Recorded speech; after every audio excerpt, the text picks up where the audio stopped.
Om Swastiastu. Selamat pagi teman-teman semuanya. Di sini kami dari kelompok 6 akan membahas terkait dengan hasil mind mapping kami, yaitu tentang metode spiritual dalam Upanishad bagian 3, yakni bija aksara Om itu sendiri. Namun sebelum kita lanjut ke pembahasan, saya akan memperkenalkan anggota kelompok kami dari kelompok 6, yaitu atas nama Igede Raka Prabawa, Igede Pramudia Satwika, Igede Danariantara, dan terakhir ada Igede Mahendra, saya sendiri. Dan adapun hasil mind mapping kami, yaitu ada beberapa pokok bahasan yang akan dibahas dalam video ini terkait dengan bija aksara Om itu sendiri. Yang pertama itu terkait dengan pengertian mantra. Yang kedua ada bija mantra. Yang ketiga ada aksara Om atau Om. Terus yang terakhir adalah Om dalam Upanishad. Ini adalah beberapa pokok bahasan yang akan kami bahas dalam mind mapping kami. Namun sebelum kita pada pembahasan dalam kata Upanishad, tujuan yang dinyatakan oleh Weda dengan segala kedisiplinan yang tertuju padanya dan yang diinginkan manusia ketika mereka menginginkan kebahagiaan. Aku akan memberitahumu dengan singkat ini adalah Om ini adalah suku kata Om yang benar-benar merupakan Brahman. Suku kata ini adalah yang tertinggi. Jadi siapapun yang mengetahui suku kata ini terkabul segala keinginannya. Ini adalah penyokong yang paling baik. Ini adalah penyokong yang baik. Siapapun mengetahui penyokong ini dipuja di dunia dalam kata-kata Brahman.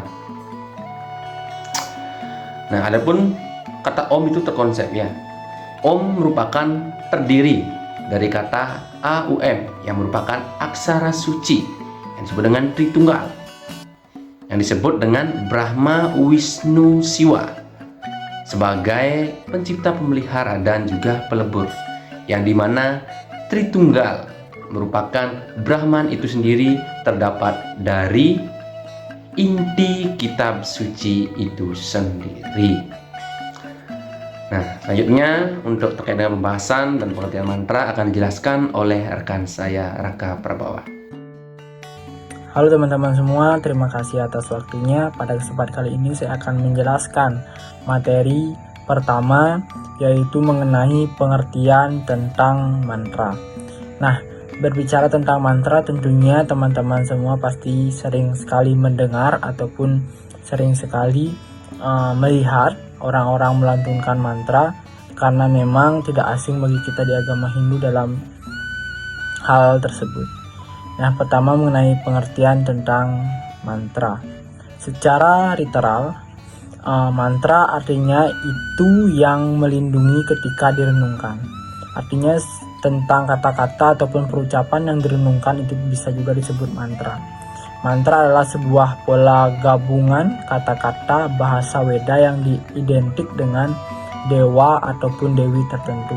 Karena mantra biasanya sebagai prosesi ataupun sebagai bentuk pemujaan kepada dewa ataupun dewi ataupun ide yang dewasa bisa disebut. Mantra juga adalah sejumlah huruf kata yang dijadikan satu yang memiliki nilai magis di dalamnya. Selain itu pula, mantra adalah sebagai bentuk jembatan pikiran. Bisa kita sebut seperti itu, sebagai bentuk jembatan pikiran. Kenapa? Karena memang mantra itu dapat menyampaikan maksud dan tujuan kita dalam prosesi pemujaan tersebut. Seperti itu. Nah, dapat kita lanjutkan di slide selanjutnya, itu menurut Purana, sastra, dan para maharsi, mantra adalah satu-satunya jalan untuk mendapatkan pemenuhan keinginan, asalkan seseorang mengucapkannya dengan penuh keyakinan, sesuai dengan metode dan aturannya. Mantra ketika diulang-ulang disebut dengan japa. Ini dapat menenteramkan pikiran, menstimulasikan kualitas spiritual.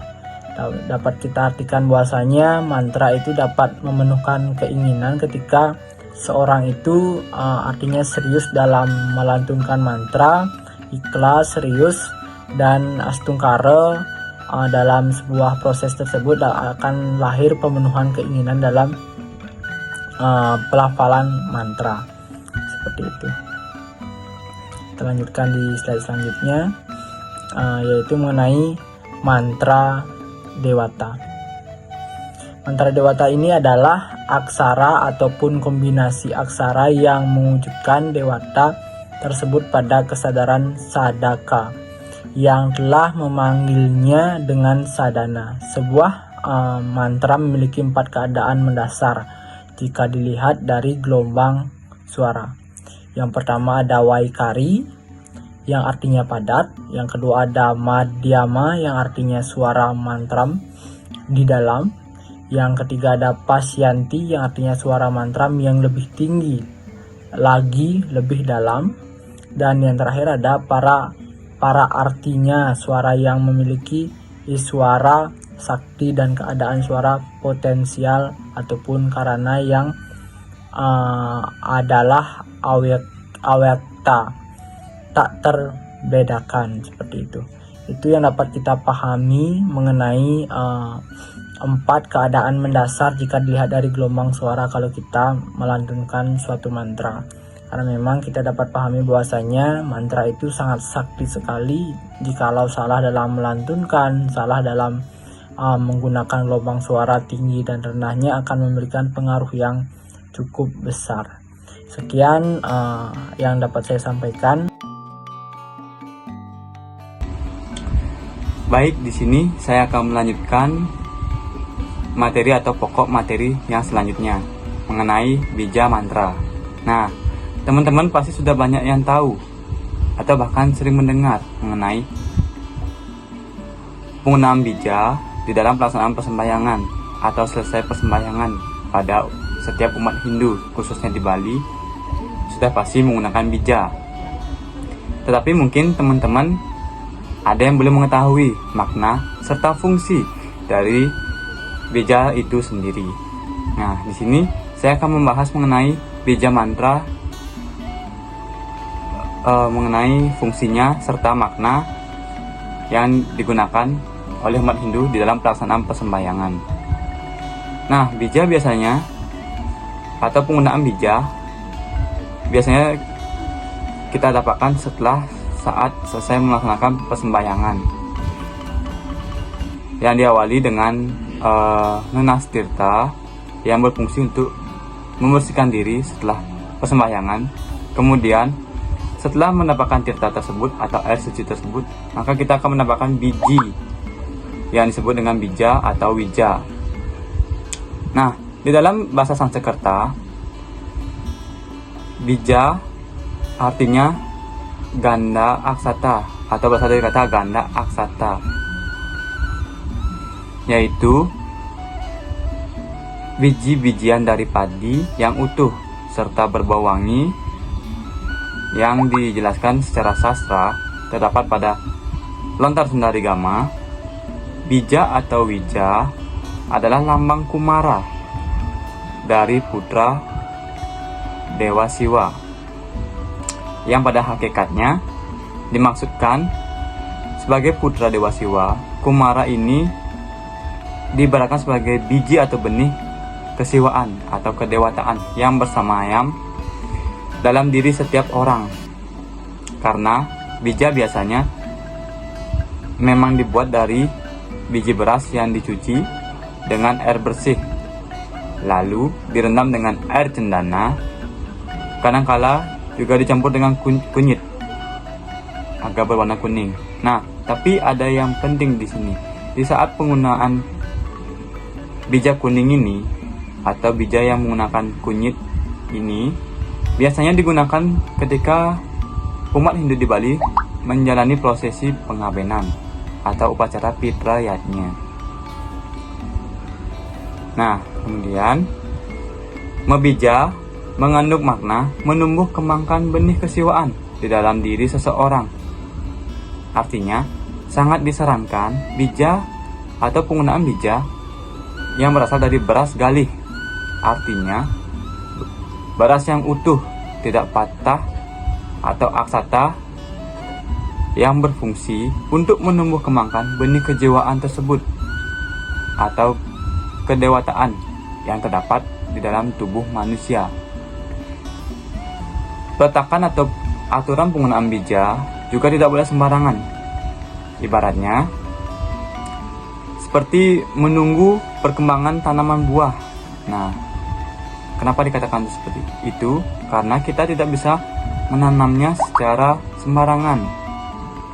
Jadi, menanam padi yang digunakan untuk bahan bija ini harus menggunakan tanah yang subur agar dapat tumbuh dan berkembang dengan baik. Selain itu, juga menggunakan tanah yang benar-benar suci dan juga tanah yang tidak sembarangan, karena dapat berkembang dengan baik di dalam penggunaan bija yang nantinya akan digunakan oleh umat Hindu di badan manusia itu, supaya dapat memupuk sifat kedewataan atau kejiwaan yang baik di dalam diri. Nah, satu bija mantra tersebut merupakan benih yang terdapat di dalam sebuah mantra yang sangat sakral. Pada setiap dewata yang memiliki bija, di antaranya sendiri adalah dari semua bija mantra berasal dari kata Om atau aksara Om atau Pranawa, karena ia merupakan simbol daripada Brahman ataupun Parama Atman itu sendiri. Pranawa adalah suatu hal yang memberikan daya hidup terhadap sebuah suku kata pada rangkaian kata-kata maupun kalimat yang di dalamnya terdapat hal antara lain adalah Om atau aksara Om ataupun kata Om. Jadi, bija mantra yang pertama kali muncul saat penciptaan alam raya ini menyatakan Om itu dikatakan sebagai mantra yang pertama untuk mantra umum yang terdiri dari 3 suku kata, yakni pengucapan kata A dan U yang dimulai dari kerongkongan hingga ke bibir dengan sedemikian penuh panjang sehingga akan menjadi suara perut yang kemudian disambungkan dengan huruf M atau suara M yang akan memunculkan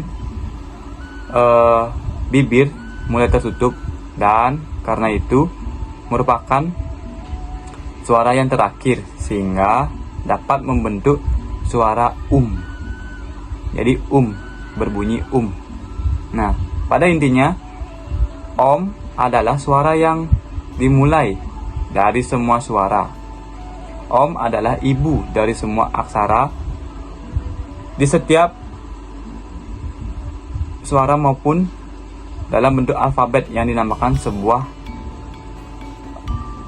mantra dan mewakili satu dewata, sedangkan mantra yang diwakili oleh semua dewata di samping itu juga diwakili oleh 3 dewa, yaitu Dewa Brahma, Wisnu, dan Iswara atau Dewa Siwa yang merupakan Tritunggal sebagai Trimurti para Brahman yang menjadi satu sehingga disebut dengan Brahman.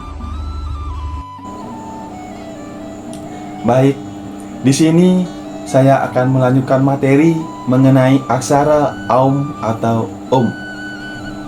Nah, secara lebih luas, umat Hindu menyebut aksara Om dengan sebutan Omkara. Sedangkan umat Hindu di Bali lebih mengenal dengan sebutan Omkara.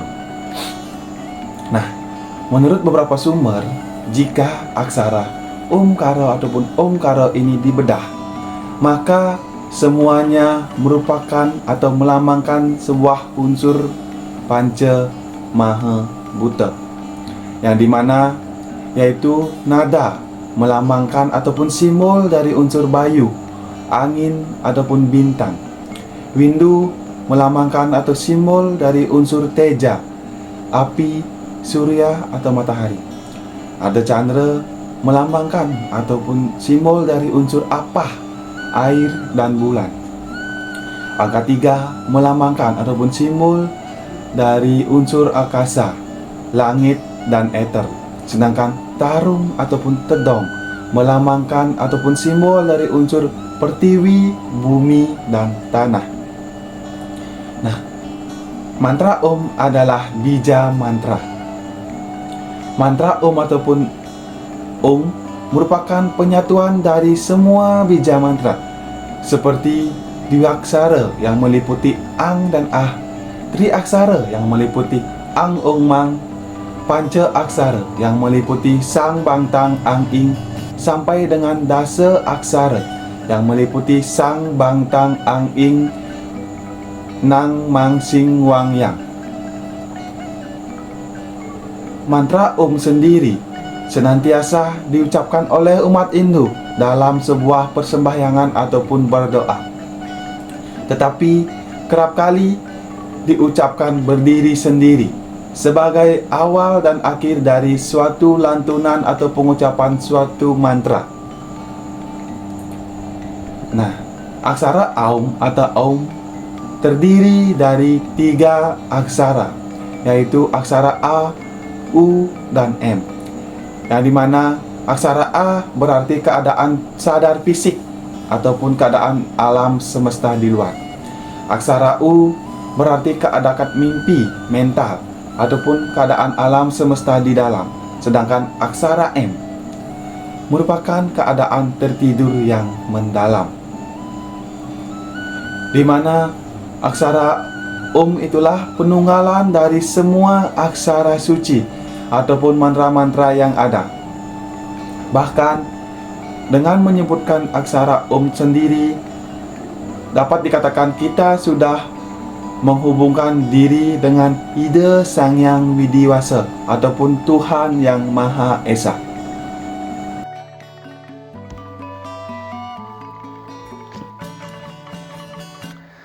Nah, di sini saya akan melanjutkan terkait dengan pemimpin kami terkait dengan pembahasan Om dalam Upanishad. Dalam Hindu, filsafat kata Om adalah suara primordial dari mana alam semesta diciptakan. Om juga disebut Pranava, adalah firman asli power dan dibacakan sebagai mantra. Mantra adalah serangkaian suara lisan yang memiliki suara daya melekat yang dapat menghasilkan efek fisik atau psikologis tertentu, bukan hanya suatu yang memiliki arti intelektual yang ditugaskan. Kedua, Upanishad besar dan kecil berulang kali menyebutkan makna simbolis dan spiritual dari Om atau Om dan merekomendasikan meditasi atasnya sebagai sarana untuk mencapai keadaan Brahman. Nah, di sini saya akan menyimpulkan terkait dengan pembahasan hasil membimbing kami pada hari ini, yang dimana mantra adalah sebuah pola gabungan kata-kata bahasa Weda yang diidentikan dengan dewa atau dewi tertentu. Mantra juga dapat berarti melindungi manusia dari belenggu samsara yang merupakan kombinasi dari aksara. Bija mantra merupakan sebuah benih huruf. Ia merupakan sebuah mantra yang sakral. Setiap dewata memiliki bija aksaranya sendiri-sendiri. Dari semua bija mantra adalah Om atau Pranava. Kata Om merupakan aksara suci yang diwakili oleh 3 suku kata, yaitu A, U, dan M. Dan dalam Upanishad besar dan kecil berulang kali menyebutkan makna simbolis dan spiritual dari Aum atau Om dan merekomendasikan meditasi atasnya sebagai sarana untuk mencapai keadaan Brahman itu sendiri. Nah, demikian terkait dengan pembahasan hasil mapping kami dari kelompok 6. Apabila dalam pembahasan terdapat kekurangan-kekurangan baik dari materi maupun penyampaian kami yang masih kurang ataupun perilaku perkataan kami yang kurang berkenan, kami dari kelompok 6 memohon maaf sebesar-besarnya dan kami tidak lupa juga mengucapkan terima kasih. Untuk itu saya akhiri dengan Parmo Santi. Om Santi Santi Santi Om.